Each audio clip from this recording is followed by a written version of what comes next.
Mas é uma grande honra para mim estar na primeira vez aqui na Poema São Paulo. Na verdade, eu fui na conferência de vocês, né? Eu fui levar o Samuel, a gente desfrutou juntos desse tempo lá. Mas ter a responsabilidade de partilhar do Evangelho com vocês nessa tarde especial é uma honra muito grande para mim. Bom, como ele me apresentou, eu sou o Lucas Paulo. Eu e minha esposa temos liderado a Igreja United aqui em São Paulo. Há pouco mais de 4 anos estamos aqui. Estamos na segunda plantação. Chegamos aqui no ano de 2022, onde plantamos a primeira igreja. Inclusive vocês foram lá, você e a Larissa foram lá. Inclusive, obrigado também, Larissa. E estendo a minha gratidão a todo o corpo pastoral dessa casa e a toda a liderança pela honra de estar aqui. Mas plantamos a primeira igreja lá no campus do Bela Vista. Plantamos e pastoreamos durante pouco mais de 3 anos. E há 6 meses nós estamos agora em Pinheiros. Vocês residiam lá, né? Residiam lá na estação de preparação, até que o senhor abrisse essa casa aqui.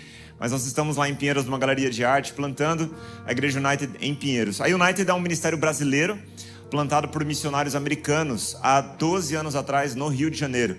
Então nossos líderes, pastores Joshua e Hannah Adams, eles começaram esse ministério. Hoje nós somos 17 igrejas espalhadas tanto pelo Rio, agora 2 em São Paulo e algumas outras também no Nordeste. Chegamos em Portugal recentemente. E com a missão de estar aqui em São Paulo, plantando igreja, pastorando igreja, assim como os seus pastores, eu tenho tido grande prestígio, na verdade o grande privilégio concedido pelo Senhor de poder presenciar aquilo que Deus está fazendo, não só na nossa cidade, mas em vários lugares da nossa nação. Eu tenho certeza que o seu pastor pode testemunhar dessa mesma percepção, que Deus está fazendo algo muito único na nossa nação. Você conhece muitas pessoas, tenho certeza que você escuta muito falar que Deus está fazendo algo único no Brasil. E conversando com amigos, com irmãos de outras nações, eu também escuto isso frequentemente, e a gente não pode deixar que isso passe desapercebido por nós. Sabe, a gente estava numa conferência de oração agora da nossa igreja, chegamos aqui à tarde, igreja cheia.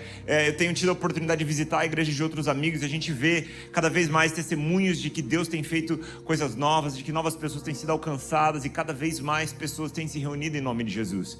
A gente vem do Descend, né, querendo ou não, marca, né, um marco histórico também na história da igreja. A gente vê quase 300 mil pessoas reunidas recentemente. Deus está fazendo algo precioso. Eu estava até conversando com o Denis, você mencionou ele, a gente estava no mesmo estádio do Descend, e a gente estava conversando, pensando, cara, eu não quero cair na tentação de não dar valor ao que Deus está fazendo. Sabe, olha o que a gente está assistindo. E se a gente olha, irmãos, para os números, inclusive as estatísticas de crescimento da igreja cristã protestante no Brasil, a gente vai ver um avanço que mostra para nós que de fato existe uma curva de crescimento da igreja aqui. Quando a gente olha para a década de 60, por exemplo, os evangélicos representavam 4% da população. A gente chega no ano de 2022 com 26,9%. Em 22 a gente chega a quase 48 milhões de pessoas. Isso significa, né, com base nessa estatística e com o seguido crescimento, que hoje 1 a cada 3 brasileiros se dizem cristãos. Isso é muito significativo para nós, e não apenas nós precisamos reconhecer, como o mundo também reconhece. Eu digo para você de uma experiência que eu tive, né? Ninguém me contou, eu tive essa experiência. Eu estava em Liverpool em 2019, com a minha esposa. Liverpool é uma cidade do interior da Inglaterra, ao norte da Inglaterra. E nós estávamos caminhando por uma rua, passamos por uma praça e tinha um senhor, um pouco mais de 60 anos, pregando o evangelho nas ruas. E eu parei e fui falar com aquele senhor, porque era uma cena rara para mim, né, de estar vendo. E quando ele descobriu que eu era brasileiro, ele falou assim: eu sei o que Deus está fazendo no Brasil. Eu falei: uau, sério? Você pode gravar uma mensagem para os meus amigos lá da Igreja do Brasil então? E ele grava um vídeo para mim. Ele falou: olá, Igreja no Brasil, eu sou o David. Eu estou aqui nas ruas de Liverpool pregando o evangelho. E eu sei o que Deus está fazendo no Brasil. Deus está fazendo um grande avivamento no meio de vocês. E eu peço que vocês orem por nós, para que, quem sabe, Deus possa fazer um avivamento aqui também. Um senhor, pouco mais de 60 anos, nas ruas do interior da Inglaterra, sabe e reconhece o que Deus está fazendo na nossa nação. Que a gente não deixe isso passar por nós desapercebido. Mas sabe que diante daquilo que Deus tem feito no nosso meio, da responsabilidade que eu creio que Deus tem nos dado de sermos um celeiro para o grande próximo avivamento mundial, eu creio pessoalmente nisso, nós precisamos pensar se nós de fato estamos prontos. A gente precisa fazer uma autoavaliação acerca da densidade, da autenticidade do nosso cristianismo. Porque junto a esse plano de preparação do Senhor envolvendo a nossa nação, vem consigo um peso de responsabilidade importante de ser considerado por nós. A gente reconhece que Deus está fazendo algo único, mas a gente precisa se questionar: será que o que Deus está fazendo na igreja brasileira tem de fato afetado de forma relevante o Brasil? Será que o Brasil tem se tornado um país mais justo, por exemplo? Será que se nós, por termos crescido em quantidade, temos conseguido manter a qualidade que aqueles primeiros discípulos da igreja do primeiro século, por exemplo, tiveram? Eu penso que talvez não, irmãos. Porque a verdade é que aqueles discípulos lá, sendo proporcionalmente muito menos, alcançaram a sua sociedade de uma forma muito mais relevante. Eles viraram o mundo de cabeça para cima. A igreja era pequena, a igreja começa a se expandir, mas proporcionalmente eles eram muito menores do que nós. E eu me questiono isso porque se hoje, sendo 1/3 da população, e o nosso país, ao meu ver, eu percebo que o nosso país, ele tem, do contrário, a gente tem visto que o grau de moralidade na sociedade não tem sido proporcional ao crescimento da igreja na nossa nação. Eu não sei se você pode concordar comigo, mas é uma reflexão que eu faço. E primeiramente, pessoalmente, porque a gente precisa refletir na nossa fé. Porque quando a gente fala sobre a igreja brasileira, da qual nós fazemos parte, somos família, muitas vezes fica algo distante. Mas eu quero fazer um convite para você refletir na sua própria vida. Porque como partes diferentes de um mesmo corpo, nós temos uma responsabilidade muito importante para aquilo que o Senhor está fazendo na nossa nação. Então, eu acredito que se o Brasil estivesse sendo transformado à medida que a igreja cristã evangélica está crescendo, talvez o nosso país estaria, de certa forma, diferente. E sabe qual é o problema? A gente está falando sobre números, né? Falei agora da crescente de 4% para quase 30% da igreja, da década de 60 para cá. São 60 anos de um crescimento estratosférico da igreja. Mas existe algo que pode nos enganar. O número de pessoas nos auditórios das nossas igrejas brasileiras cada vez maiores. A gente tem crescido em estrutura, a gente tem crescido em tantas coisas, sabe? Mas isso pode nos enganar, por quê? Porque auditório cheio não necessariamente significa que a igreja está crescendo. Porque existem inúmeras estratégias para se fazer um auditório encher. Mas só existe uma para fazer a igreja crescer: fazer discípulos autênticos, genuínos, que reconhecem o preço de seguir Jesus.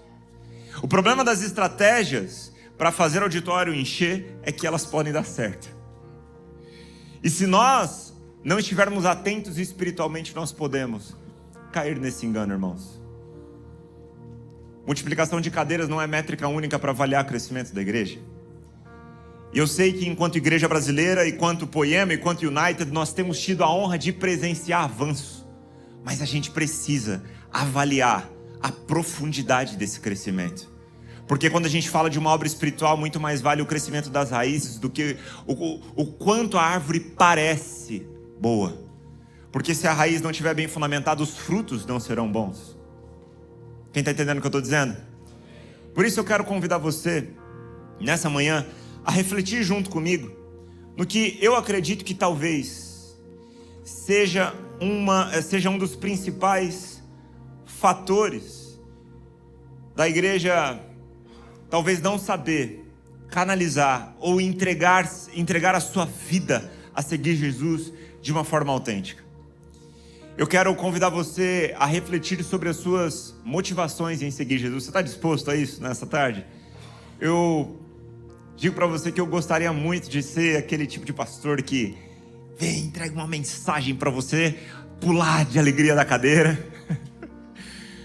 Mas eu me coloco à disposição do Senhor e talvez infelizmente para você, me sinto impelido de trazer uma mensagem para confrontar as nossas motivações. Enquanto eu também sou confrontado na leitura da palavra, eu acredito que nós temos a oportunidade diante da palavra do Senhor de crescermos a um novo nível a nossa fé em Cristo, amém?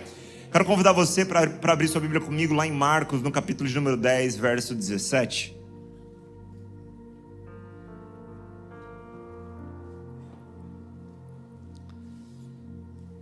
Marcos 10, 17. Eu estou lendo na NAA. Então, se você está sem Bíblia, acompanha ali na TV comigo, que vai ser suficiente para a gente caminhar. Marcos 10, 17. Essa é uma emblemática passagem onde o jovem rico encontra-se com Jesus. Provavelmente você já leu ela várias vezes, ou você já escutou essa mensagem em algum momento, mas eu quero convidar você para a gente analisar de uma forma profunda esse texto e sermos edificados pelo Senhor. Pondo-se Jesus a caminho, um homem correu ao seu encontro e, ajoelhando-se diante dele, perguntou-lhe: Bom mestre, que farei para herdar a vida eterna? Jesus respondeu: Por que você me chama de bom? Ninguém é bom a não ser um, que é Deus. Uma breve pausa. A pergunta retórica de Jesus, por que você me chama de bom, é uma pergunta retórica que deveria levar o jovem a uma autorreflexão e ao entendimento da divindade de Cristo Jesus. Jesus está dizendo, só existe um que é bom e este é Deus. Então, se você me chama de bom, você deveria me reconhecer como Deus. Agora, na sequência, Jesus, ele continua dizendo, você conhece os mandamentos. E ele começa a responder aquele jovem: não mate, não cometa adultério, não furte, não dê falsos testemunhos, não defraude ninguém, honre o seu pai e a sua mãe. Então o homem respondeu: mestre, tudo isso eu tenho observado desde a minha juventude. E Jesus, olhando para ele com amor, disse: só uma coisa falta a você. Vá, venda tudo que tem e dê o dinheiro aos pobres, e você terá um tesouro no céu. Depois venha e siga-me. Ele, porém, contrariado com essa palavra, retirou-se triste, porque era dono de muitas propriedades.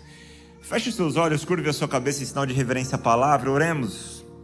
Senhor, eu oro, Pai, que em nome de Jesus, enquanto nós meditamos, enquanto nós devotamos o nosso coração diante da sua palavra, a palavra esta que é lâmpada para os nossos pés, que é luz para os nossos caminhos, nós oramos que ela não chegue a nós apenas como uma informação entrando pelos nossos ouvidos, mas que ela alcance os nossos corações como uma revelação.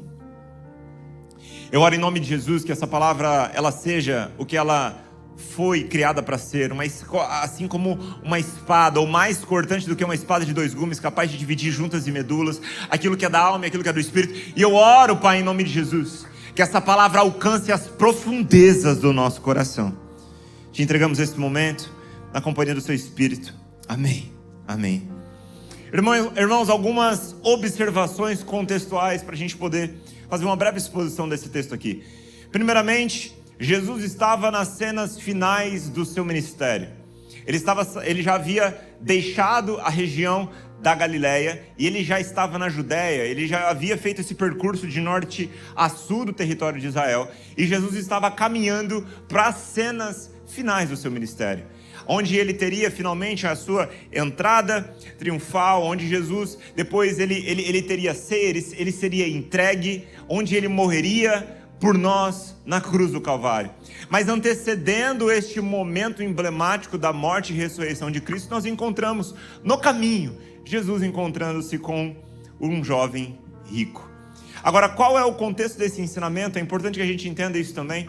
Jesus, ele está ensinando a respeito do custo do discipulado. Essa passagem, ela faz parte de um bloco literário que começa mais especificamente em Marcos, no capítulo 8, onde Jesus, ele diz, se alguém quiser vir após mim, negue-se a si mesmo, tome diariamente a sua cruz e siga-me. A gente vê Jesus ensinando que a grandeza é manifestada no servir. Jesus depois ele ensina sobre casamento e reino, sobre crianças e reino. Então a gente chega na passagem do jovem rico. E essa passagem do jovem rico está dentro desse bloco literário a respeito do custo do discipulado. E ela faz parte de um fio temático, no qual a grande questão é: quem entra no reino? e a qual custo entra. Você está comigo?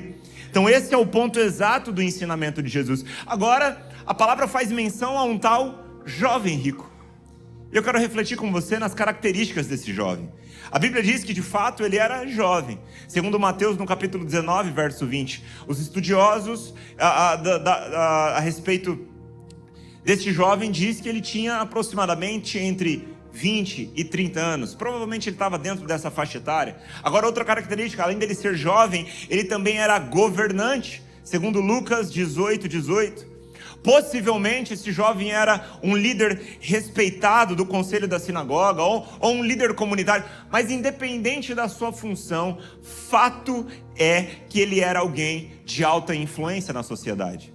Então, um jovem governante, um jovem influente. Quem está comigo ainda?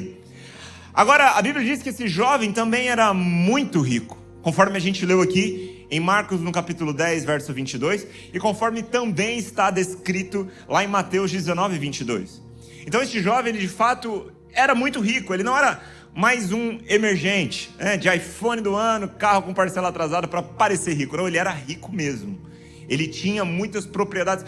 Provavelmente ele tinha um portfólio diversificado de investimentos, como era característico das elites daquela época. Quem está comigo ainda? Então vamos lá. Ele era jovem. Repita comigo, jovem. Governante, muito rico. Irmão, seja muito sincero. Seja muito sincero consigo mesmo. Este jovem, ele tinha características que, ainda que de forma secreta, eu e você já desejamos ter. Pelo menos alguma delas. Meu sonho, por exemplo, quando eu era adolescente, era ser jogador de futebol. Corri atrás da bola por alguns lugares aí, até o momento que eu entendi que o Senhor usou o campo de futebol para me preparar para o campo missionário. Eu aprendi muita coisa no futebol, mas quando eu buscava ser jogador de futebol, eu tinha o desejo de me tornar bem-sucedido e, consequentemente, rico. Eu queria ganhar muito dinheiro com o futebol para poder proporcionar para minha família o que na época era um sonho para minha família. Quem está entendendo o que eu estou dizendo? Certamente você também. Se você nunca desejou ser rico, o que eu acho muito difícil, provavelmente você já desejou ter influência. Você já desejou ser alguém importante na sociedade ou ter influência. E se você não desejou uma dessas duas coisas, o que é muito difícil, né? Ou só eu aqui, irmãos? Amém, né? E se provavelmente você já passou da idade, em algum momento você já desejou ser jovem de novo. Então a gente se enquadra em alguma dessas características que um dia foram, ou talvez para alguns até sejam, desejadas na nossa vida. Agora, ele não tinha apenas uma dessas. Ele era jovem, influente e rico. Suprassumo, sonho de consumo de muitos de nós. Ele tinha as três características. Então é muito importante que a gente parta desse pressuposto, porque quando a gente faz um paralelo desse contexto, irmãos, a gente está vendo que muitos de nós estamos correndo atrás para conquistar na vida desse jovem. Agora, eu quero meditar com você a partir dessas características, em questões específicas desse encontro deste jovem com Jesus, que vão ensinar para mim o que eu acredito e desejo compartilhar com você, que são 3 passos de uma fórmula do fracasso na fé. A gente não vai ficar aí, mas olhando para um exemplo a não ser seguido, nós precisamos receber do Senhor uma vacina em nossos corações, para que depois disso possamos avaliar um contraponto inspirador da palavra acerca de um outro jovem. Quem está entendendo?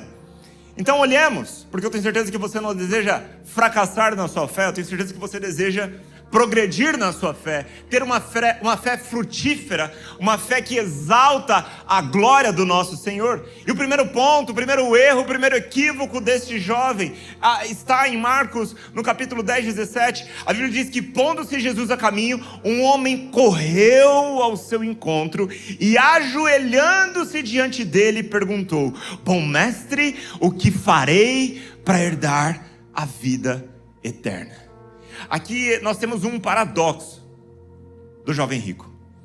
Primeiramente, irmãos, este jovem, ele corre até Jesus. Esse encontro não é um encontro ocasional. Não é enquanto tipo, eu tô passando aqui, opa, Jesus, tudo bem? Como é que vai? Tudo bem hoje? Não, esse jovem, ele avista Jesus. E ele corre intencionalmente em direção ao nosso mestre. E mais, ele chega a Jesus e se ajoelha. O ajoelhar-se desse jovem é um ato de reverência, de reconhecimento de autoridade. Agora o texto grego diz que ele de fato vem correndo para. Ou seja, a Bíblia usa um verbo de urgência. É um desespero orientado. Ao chegar esse jovem, ele se ajoelha e ele vai se direcionar a Jesus, tendo nele um reconhecimento, um pressuposto de autoridade realmente. Quem está entendendo até agora? Então, primeira reflexão a respeito dele. Ele tinha uma vida que muitos de nós desejamos. E no entanto, a corrida deste jovem com urgência, ao ajoelhar-se diante de Jesus, revelam algo muito profundo. Esses atos desse jovem mostram para nós, irmãos, que no mais profundo da sua alma havia um abismo que nenhum dos seus bens e nenhuma das suas obras poderiam preencher. Desse abismo ele clama: bom mestre, o que devo fazer para herdar a vida eterna? Essa palavra, o que devo fazer, no original é a palavra tipoieso, e é uma palavra que denota que este jovem estava pensando em termos de obra. Ele estava pensando em termos de trabalho. Ele está pensando em termos daquilo que ele poderia fazer para conquistar algo que era de desejo dele. Quem está entendendo isso? Então ele está perguntando sobre a coisa certa, ou seja, a respeito da vida eterna.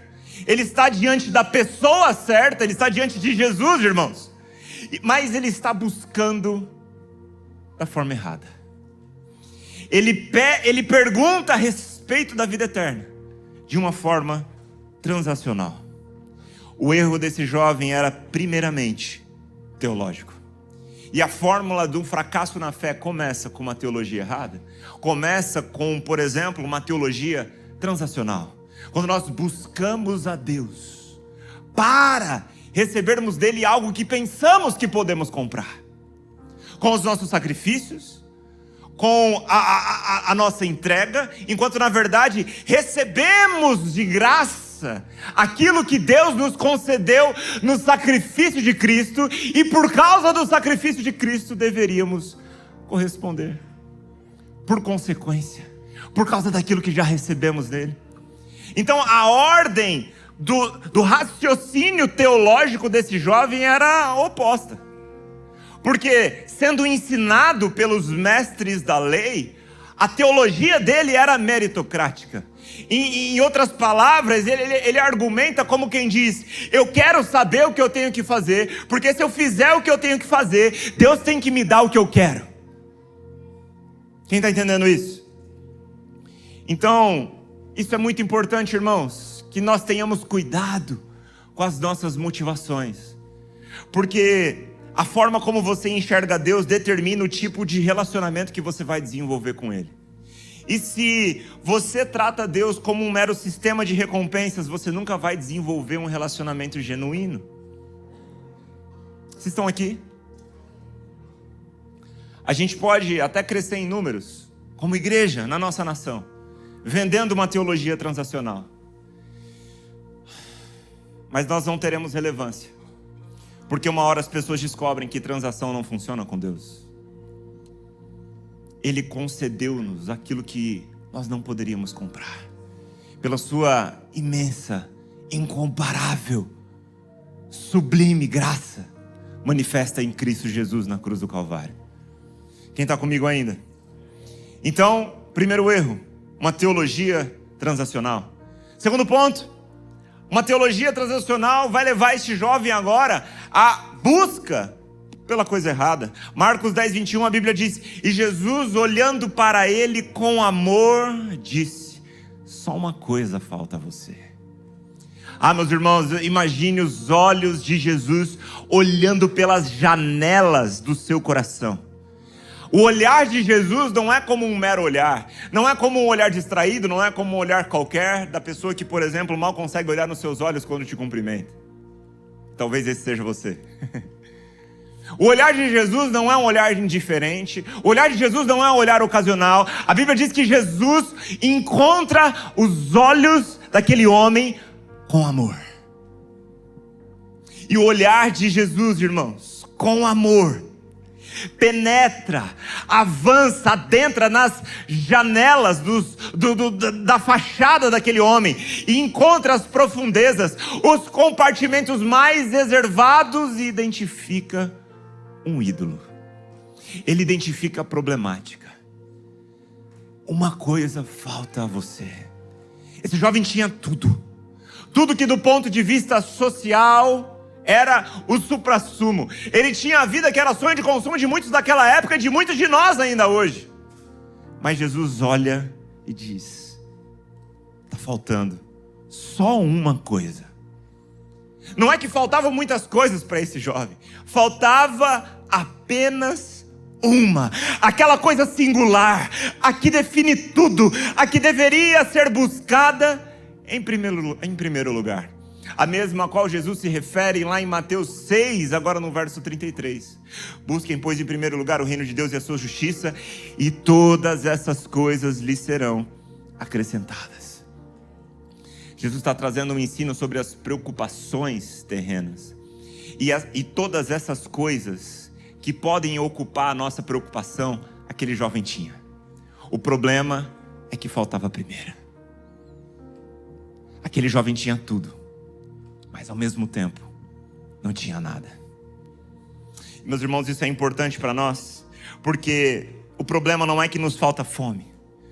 O que nos falta muitas vezes é fome pela coisa certa. É a busca pela coisa certa. E deixa eu te falar uma coisa, no dia do Senhor não adiantará ter conquistado todas as coisas se nos faltar a primeira.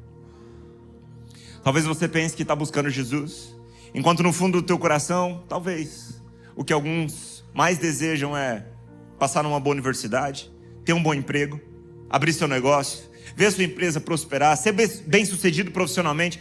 Quem sabe, entrar numa Forbes Under 30 aí, ficar milionário antes dos 30. Esse é o desejo que ocupa o coração de muitos de nós. E não à toa, irmãos. E o pastor André com certeza tem exemplos para dar testemunhos como esse. Não à toa, irmãos. Muitas vezes, para muitos, quando tudo começa a dar supostamente certo, muitas pessoas deixam de ter tempo para vir para a igreja. Não é à toa. Isso acontece porque tais pessoas encontraram o que vieram buscar, e não era Jesus. Por isso a troca, por isso a inversão. Antes eu tinha tempo porque eu estava buscando algo. Agora que eu encontrei o algo que eu queria, eu não tenho mais tempo para o meio que eu usei para conquistar algo. Quem está entendendo? E se Jesus é colocado como um meio, a gente deixa de se deleitar na coisa que mais importa. Se buscamos Jesus como um meio para conquistar aquilo que almejamos, irmãos, ainda não entendemos o Evangelho.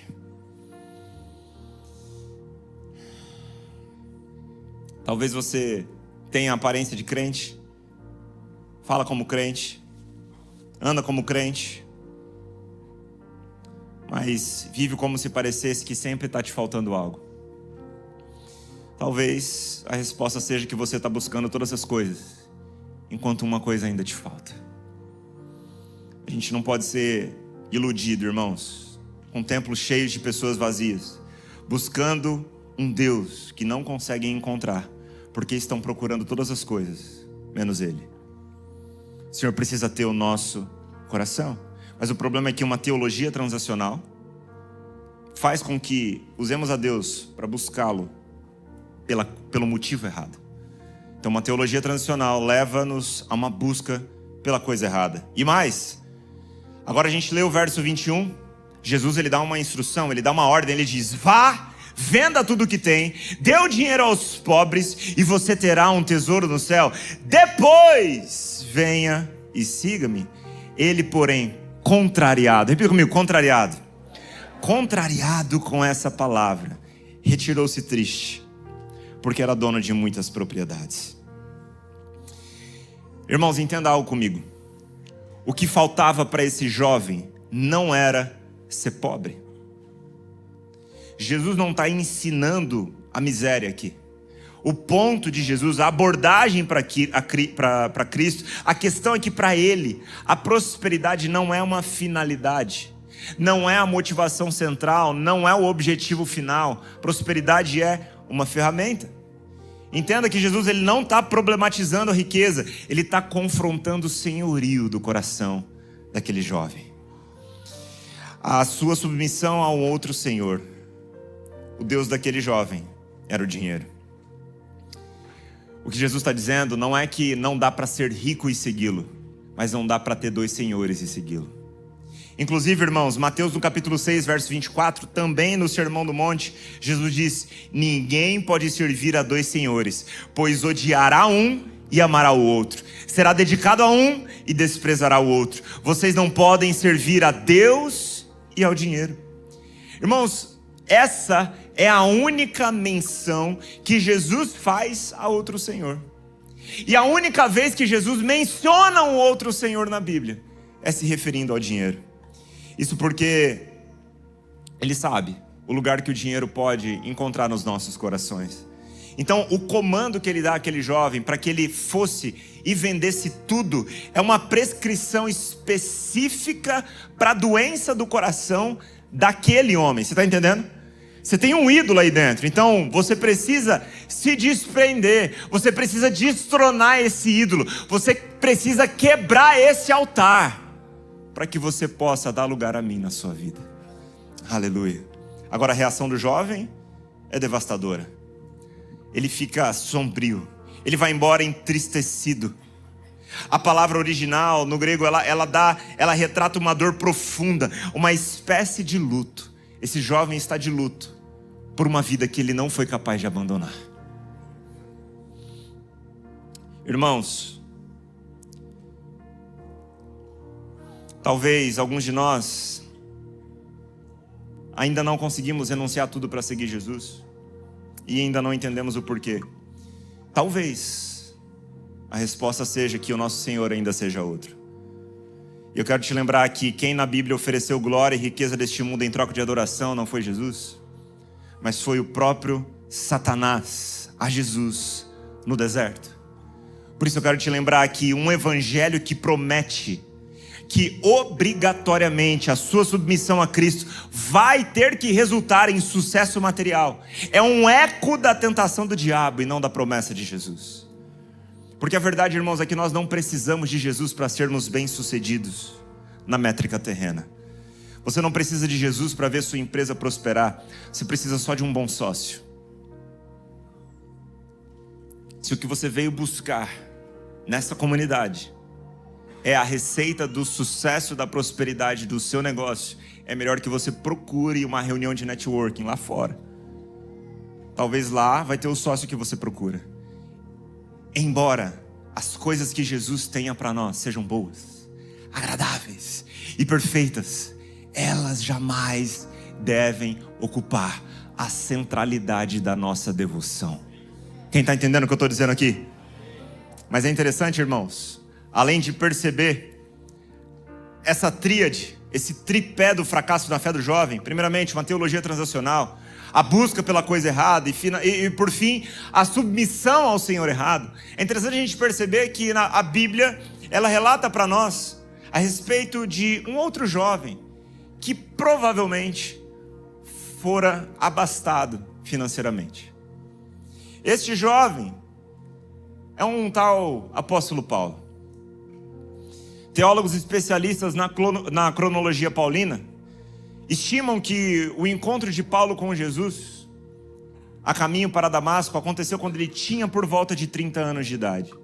Uma característica semelhante. A gente está falando sobre um jovem rico aqui que provavelmente tinha essa faixa etária também.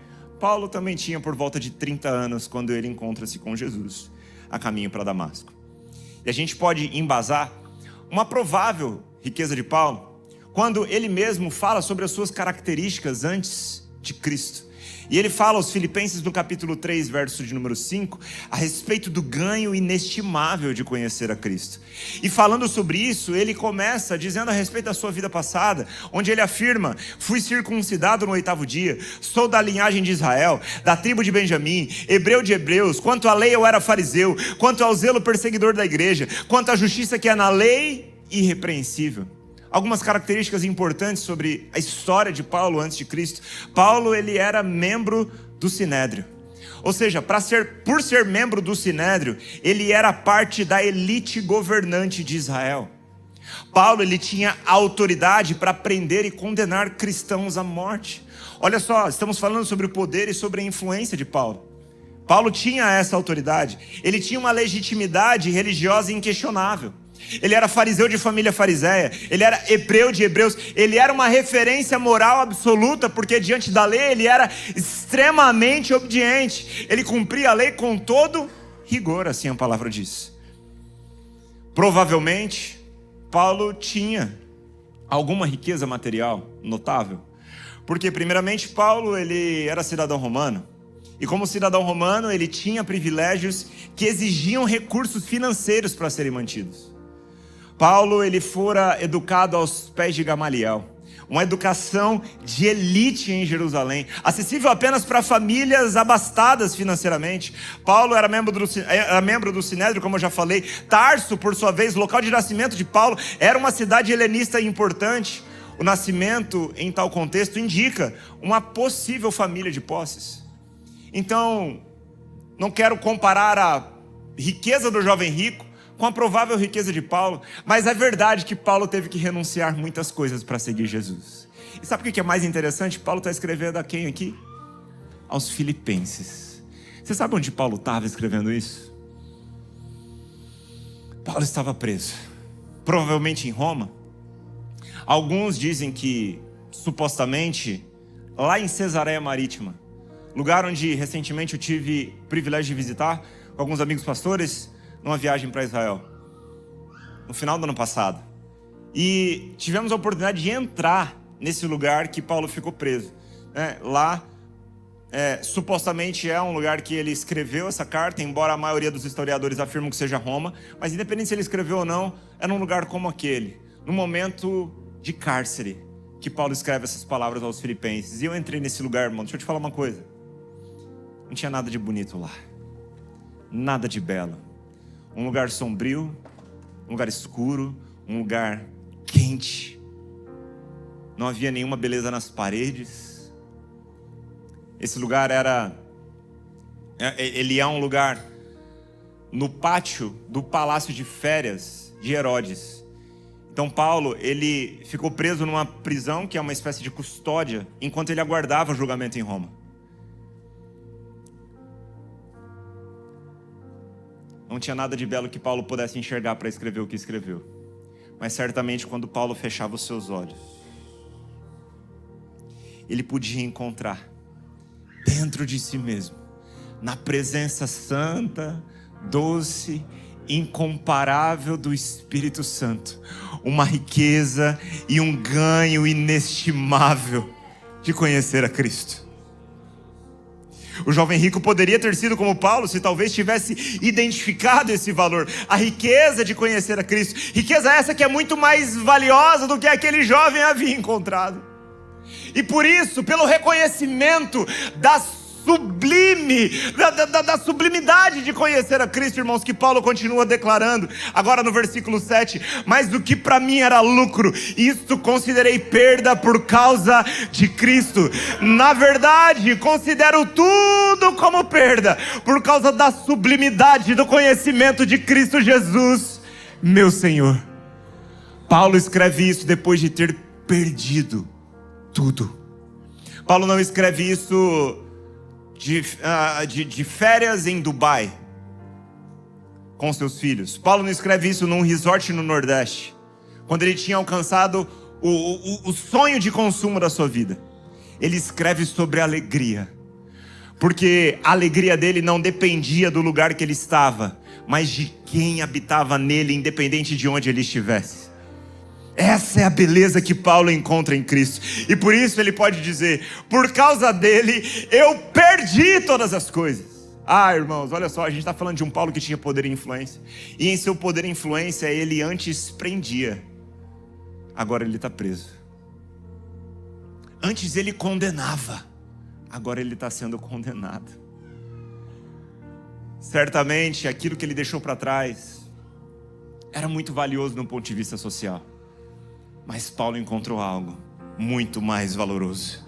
E por isso ele diz: por causa dele eu perdi todas as coisas e as considero como lixo para ganhar a Cristo e ser achado nele, não tendo justiça própria, olha só, que procede da lei, mas aquela que é mediante a fé em Cristo, a justiça que procede de Deus, baseada na fé.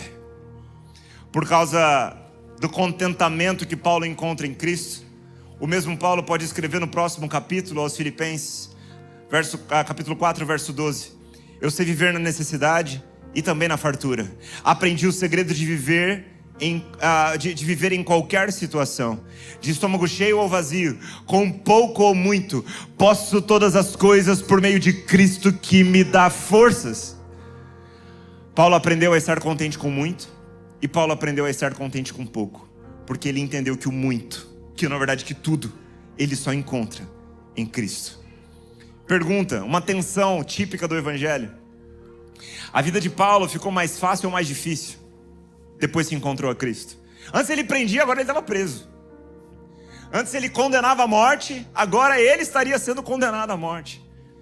Paulo provavelmente era abastado financeiramente, e agora ele diz que perdeu todas as coisas, embora ele considerasse elas como lixo perto da sublimidade do conhecimento de Cristo. Agora, irmãos, ele está sofrendo ataques, ele está sendo perseguido, o seu poder e influência já não existiam mais por causa de Cristo. Ficou mais fácil ou mais difícil? Ficou mais difícil, irmãos. Assim como talvez a sua vida também tenha ficado na perspectiva de que, quando você encontra-se com a luz ilumina as trevas, e agora te mostram coisas que antes você não se incomodava. Por causa da luz que veio iluminar a escuridão do seu coração, que antes era trevoso, agora você enxerga e não pode mais compactuar com coisas que antes faziam parte do seu estilo de vida, porque você sabe que não agrada ao Senhor. No início da minha caminhada com Jesus, eu me lembro, eu era adolescente, eu tinha 16 anos, eu estava na casa dos meus pais de férias, eu queria ser jogador de futebol, e eu me lembro que eu acordei de manhã um dia, e tinha um homem consertando a máquina de lavar dos meus pais. Esse homem pregou o evangelho para mim, o técnico de lavanderia. E ali na lavanderia dos meus pais, eu fui lavado pelo sangue do Cordeiro, aleluia. Recebi a Cristo, entreguei a minha vida a Ele. Mas passou um tempo até que de fato eu encontrasse uma comunidade, começasse a congregar e presenciasse de fato um momento de real e profunda conversão e entrega de todas as áreas da minha vida ao Senhor. Quem entende isso? E no começo, eu já havia recebido a semente, eu já havia recebido Cristo, eu já havia passado por essa obra de recriação interna, mas a minha mente ainda tentava entender o que acontecia no meu interior. E nos meus primeiros questionamentos, eu questionava o Senhor: Senhor, tô vendo os meus amigos aí, ó, saindo pra festa, saindo pro carnaval, curtindo a vida doidado. Você não podia ter esperado um pouquinho mais, não? 16 anos, tão novo, estava começando a chegar na fase de conseguir ter mais autonomia na vida, eu já ia tirar carteira aos 18, não dava para você esperar um pouquinho mais, não? A minha ignorância, eu ainda estava apalpando as minhas primeiras experiências com o Senhor. Mas glória a Deus que ao longo da caminhada eu tenho entendido, irmãos, glória a Deus, que o Senhor me alcançou no tempo certo. Se eu pudesse escolher, que fosse antes, mas aprove a Deus de me encontrar naquele dia, o Lucas Paulo de 16 anos, numa situação improvável, um jovem improvável, para desde então ter o privilégio, a sublimidade de conhecer a Cristo. Irmãos, você precisa entender que isso é um privilégio. Você precisa entender que não há nada nessa terra que se compare a isso. Então, a minha vida, de certa forma, assim como a sua, assim como a de Paulo, também ficou mais difícil. Mas se perguntássemos para Paulo se a vida dele ficou melhor ou pior, qual seria a resposta dele? Com certeza a vida dele havia ficado melhor. Porque agora ele não depende das coisas para estar alegre. Porque agora as coisas desse mundo que muitas vezes representam alvos de buscas intermináveis, agora Paulo está satisfeito com algo. E essa satisfação é tamanha ao ponto dele estar contente no muito e no pouco, porque ele entendeu que ele já tinha tudo. Só a vida do crente pode ser assim, mais difícil e melhor. É por isso que as pessoas que estão lá fora não entendem. Eu, antes de entregar minha vida a Jesus, eu olhava para a vida cristã e enxergava como uma tentativa de viver e cumprir uma lista de regras enquanto eu me sacrificava diante de Deus. Enquanto, na verdade, irmãos, o privilégio de conhecer a Cristo é incomparável com o preço que nós pagamos para seguir a Ele. Tem preço, tem custo, mas esse custo não é um fardo pesado para aqueles que encontram o privilégio de conhecer a Cristo. Aleluia. Então, irmão, sabe qual que é o problema de uma teologia transacional? Ela gera pessoas cuja motivação para seguir Jesus é ter aquilo que o jovem rico não foi capaz de renunciar para segui-lo. Entenda isso, eu vou repetir. O problema de tudo isso que a gente está falando aqui é que se a gente não entende cada coisa no seu lugar a respeito de sermos discípulos de Jesus, se a gente inverte a ordem,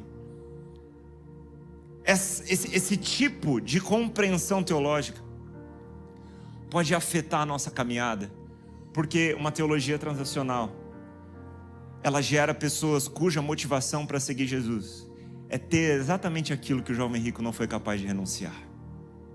Que esse não sejamos eu e você.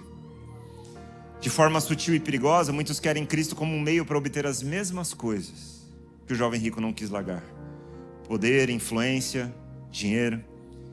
Isso acontece porque, enganosamente, muitos de nós pensamos que na verdade estamos no caminho certo, porque aprendemos a mensurar a maturidade espiritual por prosperidade material. O problema, irmãos, é que nessa perspectiva os apóstolos seriam fracassados. Aqueles que perderam tudo, aqueles que entregaram tudo.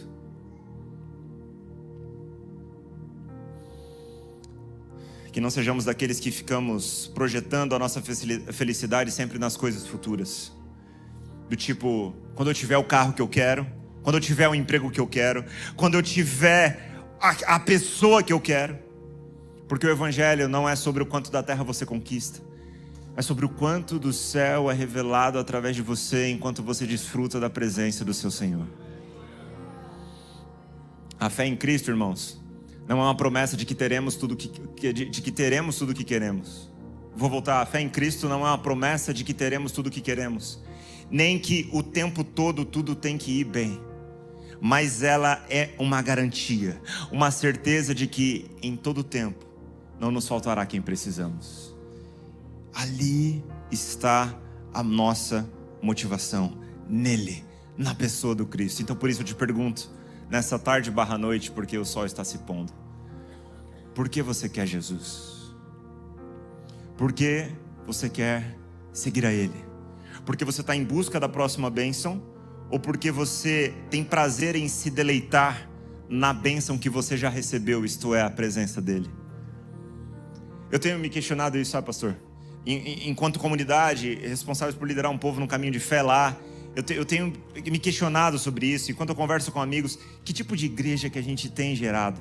Sabe, uma igreja que se reúne de domingo a domingo para buscar a bênção que ainda não possuem, ou uma igreja que se reúne de domingo a domingo para contemplar a bênção que já receberam? Irmãos, não que Deus não tenha nada para te abençoar mais nessa vida. Óbvio que Deus tem planos, propósitos para a sua vida. É óbvio que a Bíblia diz que os pensamentos de Deus ao nosso respeito são pensamentos, são planos de paz. Deus tem coisas maravilhosas para cumprir na sua vida. A grande questão é que quando Deus escolheu nos presentear, Ele não escolheu algo que havia nessa terra. Ele mandou do céu.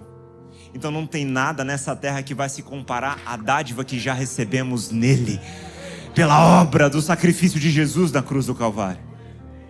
E se nós já temos Cristo, nós temos tudo. Eu não quero ser um daqueles que chegará diante do Senhor, assim como aquele jovem rico estava, e escutará dele: você pode ter encontrado muitas coisas, mas uma coisa te falta. E essa é a motivação que tem me feito caminhar e enfrentar muitos desafios na minha vida pessoal. Ontem eu completei 33 anos, mas em 2020, com 26, eu e minha esposa saímos de Campo Grande, Mato Grosso do Sul, no dia 5 de janeiro de 2020. Nós somos naturais de lá, somos sul-mato-grossenses, mas atendemos a um chamado do Senhor para irmos para o Rio de Janeiro, para nos colocarmos à disposição do Ministério United. Não tínhamos nada acordados. Josh e Hannah mal sabiam quem nós éramos, mas atendemos essa palavra do Senhor. Antes disso, eu trabalhava no banco. Foi a fonte de provisão que o Senhor escolheu para prover para a nossa casa, para o nosso casamento, para os primeiros anos do nosso casamento. Trabalhei 5 anos no banco. E ali eu consegui galgar alguns cargos. Eu progredi 3 cargos em 5 anos. Eu era o gerente mais jovem do Centro-Oeste. Estava já próximo a assumir o maior cargo que poderia assumir dentro de uma agência comercial. Isso era uma coisa muito notória para mim e inclusive diferenciava na vida que os meus amigos tinham. Deus me deu a oportunidade de, dentro do meu ciclo de amizade, ser alguém que estava, do ponto de vista natural, sendo muito favorecido, e de fato estava. Só que chegou um momento que o Senhor começou a trazer para mim uma compreensão de que o Senhor havia me chamado para o ministério e que em algum momento eu teria que renunciar àquilo. Irmãos, eu estou contando a minha história. Não coloque o fardo da minha vida sobre você. Foi o que o Senhor pediu para mim. Talvez você seja chamado para ser um grande economista. Seja um grande economista, né? A gente precisa aprender a viver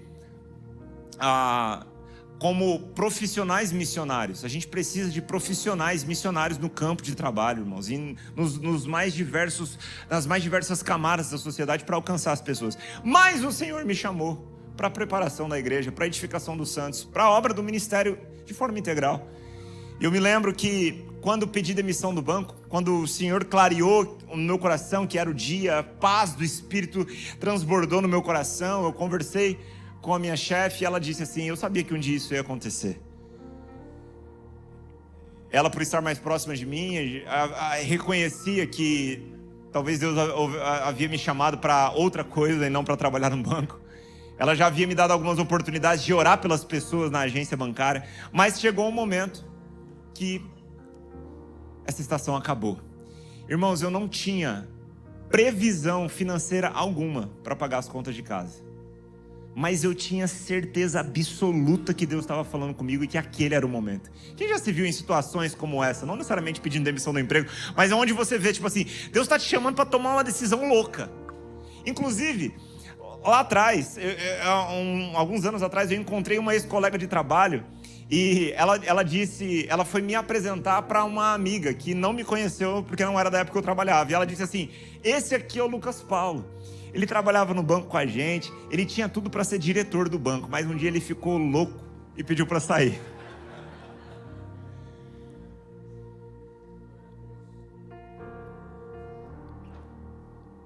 Pois é, estou vivendo a vida mais louca que eu poderia viver.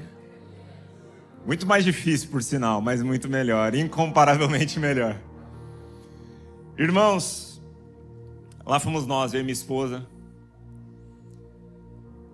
dando passos de fé na direção que o Senhor havia nos dado. Provisão foi chegando. Primeiro eu falei, isso é uma coisa importante para os jovens que ainda não casaram. Eu falei para minha esposa assim: você está disposta a andar de bicicleta se a gente precisar? Aí ela falou: tô. Aí eu falei: aí eu casei com a pessoa certa. E aí eu coloquei o carro para vender. A gente vendeu o carro já quando estávamos perto de mudar para o Rio de Janeiro. Vendemos as coisas para poder pagar as contas. O banco me procurou para fazer um acerto que eu nem sabia que eu tinha direito. Isso nos ajudou a nos mantermos por alguns meses. Meu pai financiou um Peugeotzinho 206 para a gente poder ir para o Rio. Ele ficou com dó e falou: o que esses malucos vão fazer? Eu vou financiar um carro para eles, pagava uma parcelinha lá, eu me lembro. Peguei as coisas, botei num Peugeotzinho que ficou rebaixado e viemos de Campo Grande para o Rio. Chegamos lá, irmãos, 2 anos. Passamos por um período de preparação que nem sabíamos exatamente para que seria, mas essa era a palavra que o Senhor deixou no nosso coração. Fomos auxiliar a plantação de uma igreja na zona norte do Rio de Janeiro, Vila da Penha, cercada pelo Complexo do Alemão. Contexto completamente diferente do nosso. A gente foi morar num apartamento de 20 metros quadrados, eu e minha esposa. A gente se trombava pela casa assim. A gente ainda não tinha filha, então, por um lado, a gente conseguiu contornar com uma facilidade um pouco maior. Eu lembro que naquela época a gente passou por um momento de muita contenção financeira. Porque nosso orçamento era muito limitado. Tinha um valor específico que ia durar até certo tempo. A gente tentava fazer as contas. Enfim, e eu demorei muito para contar essas coisas para os meus pais, porque eu não queria parecer irresponsável de estar colocando a minha família nessa condição. Mas a gente dividia uma marmita todo dia. Eu ia pegar uma quentinha lá perto de casa, lá no Rio chama quentinha. E a gente dividia. Bom que a quentinha era bem caprichada. Só que eu não tinha coragem de levar minha esposa lá, porque se ela visse, eu acho que ela não ia querer comer. Nossa. Eu me lembro também que lá no Rio de Janeiro, existem pedágios dentro da cidade, né? E a gente morava na Zona Oeste e nós congregávamos na Zona Norte. A gente ia umas 4 vezes por semana para a igreja. Por lugares bem tensos, Praça Seca. Alguém conhece o Rio de Janeiro aqui? Você conhece? Você é carioca? Tem um carioca aqui? Tem? Muito bom. Eu vou medir minhas palavras. É brincadeira. Você sabe o que eu tô falando. É perigoso mesmo, gente. É perigoso mesmo. E a gente pegava um caminho mais perigoso, mais demorado, porque a gente precisava economizar aqueles R$8 do pedágio. É 6, sei lá, alguma coisa assim, na linha amarela. Você lembra? Não sei quanto é, mas no final do mês fazia muita diferença pra gente. Mas eu me lembro, irmãos, que nós íamos felizes. Íamos convictos de que estávamos no centro da vontade do Senhor. Eu me lembro que minha mãe perguntava: filho, tá tudo bem? Minha mãe preocupada comigo. E eu me lembro que algumas pessoas questionavam: cara, mas você largou tudo lá? Você largou o emprego? Nós éramos até então líderes, com uma certa proeminência dentro do ministério que nós estávamos até então, que era o Verbo da Vida lá em Campo Grande. Tínhamos responsabilidades importantes na igreja. E aí eu me lembro das pessoas questionando: cara, você largou tudo lá, largou sua vida, largou sua família, largou seu emprego, largou sua igreja, largou sua posição de liderança, veio aqui limpar banheiro, derrubar parede na igreja na Zona Norte do Rio de Janeiro, no pé do Complexo Alemão, igreja que ninguém conhece. E sim, eu não fui para ser pastor, mas eu sabia que ninguém seria capaz de esconder aquilo que o Senhor tinha para nós. Estávamos ali satisfeitos, e quando as pessoas perguntavam a respeito do preço que nós pagávamos, eu sempre devolvia: cara, mas o privilégio é muito maior. Tem preço, mas não se compara ao privilégio. Eu estou feliz, porque a saudade que eu tenho não é maior do que o propósito que Deus me deu. E sabe, irmãos, eu estou contando a minha realidade, porque, de fato, a minha realidade não é como a de Paulo, mas tem o meu preço a ser pago, e enquanto pago o preço, eu reconheço que não é fácil. É difícil mesmo, irmãos. A gente vive numa dualidade muitas vezes. Enquanto um olho está nas coisas dos nossos sonhos carnais, dos nossos próprios planos, às vezes o Senhor está nos chamando para fazer uma outra coisa, e não tem como compactuar com esses dois caminhos ao mesmo tempo. A tentativa seria tentar fazer um outro Senhor, que talvez sejamos nós mesmos. Se somos nós que comandamos a nossa vida, nós somos os nossos senhores. Mas se nós entregamos a nossa vida a Jesus, vale a pena obedecer cada passo, vale a pena renunciar a cada coisa que Ele nos pede. Eu tive minha filha aqui em São Paulo, ela está fazendo 4 anos agora em maio. Ela não teve a oportunidade de crescer, né, até agora perto dos avós. Ela é muito novinha ainda, e então no começo era mais fácil, porque a gente ia ver os meus pais e eu só via minha mãe chorando antes. Agora que ela está crescendo, eu estou vendo a Luma sentir as despedidas. Então a gente vai para Campo Grande de vez em quando a gente vê meus pais, né, 3, 4 vezes no ano, a gente vai voltar, eu estou vendo cada vez mais a Luma sentir. E numa das últimas vezes, a gente foi se despedir, minha esposa abraçou minha mãe, aí minha mãe começa a chorar, minha esposa começa a chorar, e eu me lembro a minha filha tendo a primeira crise dela na despedida dos meus pais. Ela abraçou a perna da minha mãe, e os olhinhos dela buscaram os meus olhos. Eu não estava nesse abraço, eu estava alguns passos distante. E eu olhei para ela e eu vi os olhinhos dela olhando para os meus, e como quem estivesse me perguntando: por que isso está acontecendo? Aquilo entrou como uma faca no meu coração. Sentindo a dor de um pai de levar a sua filha para um lugar que não é o mais confortável para ela. Do ponto de vista natural, irmão, seria mais fácil estar lá na nossa cidade, seria mais fácil poder proporcionar uma vida mais confortável, ter uma qualidade de vida melhor, estar perto dos avós, né? O pai e a mãe da minha esposa já faleceram, então meus pais são os únicos avós da minha filha. Enfim, eu queria, naturalmente falando, poder proporcionar isso para ela, mas eu olhei no olho dela como quem tentava responder a ela, e um dia eu vou conversar sobre isso com ela. Eu estou vendo a filha de vocês com 13 anos, como é o nome dela mesmo? Com a Thalissa. Olhei para ela e fiquei pensando: puxa, um dia a Luma vai estar desse tamanho junto com a gente na igreja, e eu vou poder explicar para ela, ou melhor, ela vai entender muito melhor, e eu vou poder conversar com ela: filha, você lembra que no começo acontecia isso? Você lembra que no começo talvez você não entendia muito bem, mas eu tenho certeza que a nossa vida está dando um exemplo para ela que não se compara a qualquer conforto que eu poderia prover para ela. Estou ensinando ela que mais vale obedecer a Deus, que as riquezas e o conforto desse mundo não devem ter o nosso coração. Sim, como pai, eu vou continuar buscando oferecer o melhor para minha filha, mas nunca trocando todas as coisas que eu posso oferecer a ela pelo legado que Cristo Jesus deixou a nós. Eu quero que no final da minha vida, minha filha possa olhar para mim, os meus netos possam olhar para os avós e dizerem: meus avós seguiram a Jesus, eles foram obedientes ao chamado do Senhor, eles não consideraram a vida deles como preciosa para si mesmos, a não ser que fosse assim como foi para Paulo, para gastar a sua vida no cumprimento da vontade de Deus, no anúncio do Evangelho que foi nos confiado. Nisso está a beleza, irmãos. Pode passar a vida inteira, você pode ter tudo que você almejou um dia ou não. Se essas coisas não tiverem o seu coração, você vai continuar sendo o cara, você vai continuar sendo a mulher mais feliz dessa terra, porque se você tem Cristo, você tem tudo. Se coloca de pé no seu lugar.